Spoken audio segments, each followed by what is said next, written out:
So naglaag-laag sa tano kay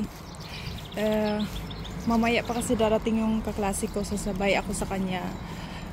Wala kasi akong driver license, kaya nakisakay na lang ako.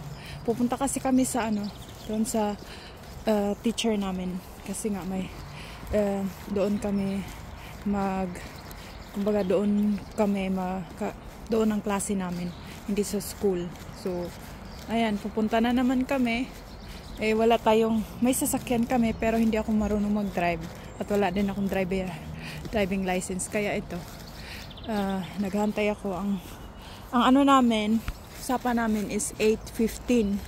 So ako kasi ayokong malate, tsaka ayokong siya ang maghantay sa akin kasi makikisakay lang ako.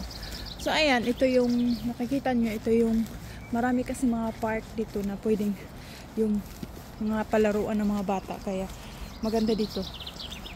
Ang maririnig nyo lang ay huni ng ibon at walang tao. Malinis pa din naman, malinis siya dito. So ayan, ito yung buhay natin dito sa bansang Alemanya, no?